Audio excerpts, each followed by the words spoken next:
మహిళలను దారుణంగా హింసించి కడతెచ్చారన్న ఆరోపణలు రాష్ట్రాన్ని కుదిపేస్తున్నాయి. వాస్తవాలు వెలికి తీయడానికి రంగప్రవేశం చేసిన ప్రత్యేక దర్యాప్తు బృందాలు గురువారం కొనసాగించిన పరిశోధనలో పుర్రెలు ఎముకలు వెలుగు చూడటం సంచలనం సృష్టిస్తుంది. అవి ఇద్దరు మహిళలకు చెందినవి కావచ్చని ప్రాథమిక అంచనా ఇస్తున్నారు. అటవీ ప్రాంతం కావడం, దానికి తోడు భారీ వర్షాల వల్ల దర్యాప్తులో జాప్యం జరుగుతుంది. సిట్కి నేతృత్వం వహిస్తున్న డాక్టర్ ప్రణబ్ మోహంతి తెలిపారు. ధర్మస్థల పరిధిలో పారిశుద్ధ్య కార్మికుడిగా పనిచేసిన ఒక వ్యక్తి దక్షిణ కన్నడ జిల్లా ఎస్పీ అరుణ్ ఇటీవల ఒక లేఖ రాశారు. గతంలో ఇక్కడ మహిళలు బాలికలపై ఎన్నో దారుణాలు జరిగి నేనే ఎన్నో శవాలను పూడ్చిపెట్టాంటూ ధర్మస్థలంలో పారిశుద్ధ్య కార్మికుడిగా పనిచేసిన ఒక వ్యక్తి చెప్పడంతో దేశమంతా ఉలిక్కిపడింది. 1998 నుంచి 2014 మధ్య 100కు పైగా మృతదేహాన్ని ఖననం చేశాను. ఆ వ్యక్తిని మా కుటుంబానికి చెందిన యువతపై అనుచితంగా ప్రవర్తించడంతో మేము దూరంగా విడిపోయాం.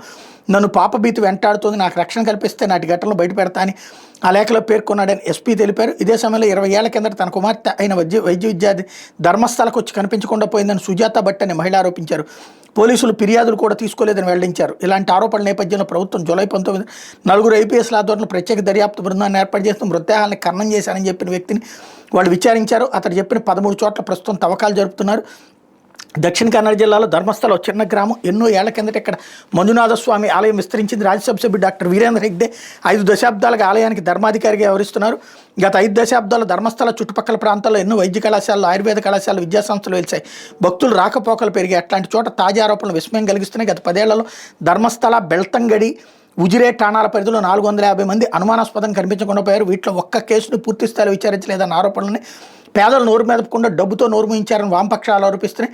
2014లో కూడా ఒక కళాశాల విద్యార్థిని హత్యాచారానికి గురైంది. స్థానిక మోతుబరి కుటుంబానికి చెందిన వారు సామూహిక అత్యాచారానికి పాల్పడి హత్య చేసిన కుటుంబ సభ్యులు పలు ప్రజా సంఘాలతో కలిసి అప్పట్లోనే ఆందోళన చేశారు. తమకు అనుమానం ఉన్న కొందరు వ్యక్తులు విచారిస్తే వాస్తవాలు బయటకు వస్తాయంటే వాళ్ళు తాజాగా కోర్టు దృష్టికి తీసుకెళ్లారు. ఇన్ని రకాల ఆరోపణల నేపథ్యంలో స్థానికంగా సామాజిక మాధ్యమాల్లో ధర్మస్థల పేరు మారుమోగుతుంది. దీంతో పలువురు యూట్యూబర్లు తమను లక్ష్యంగా చేసుకుని పోస్టులు, వీడియోలు పెడుతున్నారు. కొందరు పెద్దలు బెంగళూరులోని సిటీ సివిల్ కోర్టును ఆశ్రయించారు.